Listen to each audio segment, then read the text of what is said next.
time was right, and here it is. At the end of Henrico's Allor Court. This is my new flagpole. Just put in a couple weeks ago. Richard Oulton's pride and joy stands 25 feet tall. It's my way to fly my flag. I can't fly it without it. A DIY project that's taken 20 years, headaches, and heartache. I was immediately told that it created a visual nuisance in the neighborhood. 1999, Wyndham's developer cried foul over Richard's first flagpole, which violated rules. I went to battle mode, I guess. The flagpole fight set in motion endless court appearances, threats of jail, and hundreds of thousands in court costs. The metal mess generated national headlines and pitted neighbor against neighbor. Wouldn't be a Wyndham here today if it wasn't for the American flag. Nobody told me he couldn't fly his flag. Yes, they are. No. They're saying you can't have it on the pole. That's right. He cannot have it on that pole. That pole is fine. That No, flag that pole's is fine. not fine. Yes, it is fine. No, it goes against our covenants. Richard appealed to the U.S. Supreme Court, but justices refused to hear the case. His legal fight exhausted, Richard's flagpole came down. A crushing moment for a proud veteran who just wanted to honor those who never came home. Well, I think about it pretty much every day.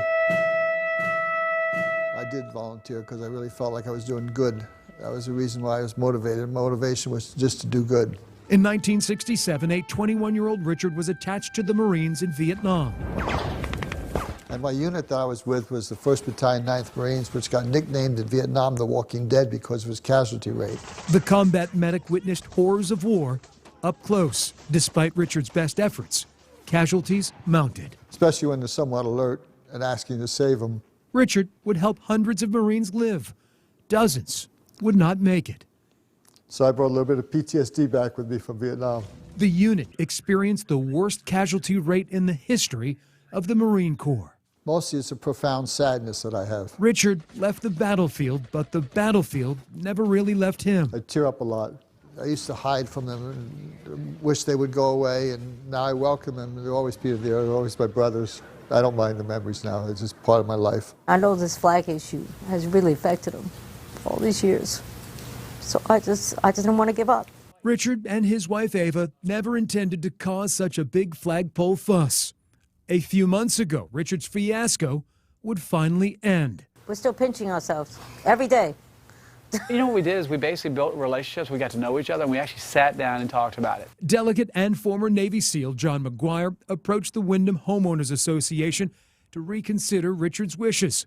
A more sympathetic HOA voted yes. I would love to give them a round of applause, a high five or something, because it's a great American thing they did to get this veteran his flagpole up. Well, it means everything, because without the flagpole, I can't be flying my flag. Not the way I think it should be flown. On Saturday, Richard will hoist these Stars and Stripes. Oh, very beautiful. I love it. I'll have this till the day I die.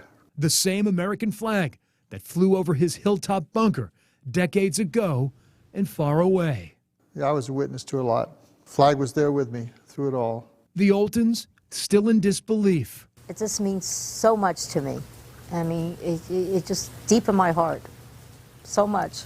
The couple savoring sweet victory. To see the flagpole every day now is wonderful. And when the American flag flies up there, it'll be unbelievable to be here every day to look at it. Sure, I would do it all over again. Oh, absolutely.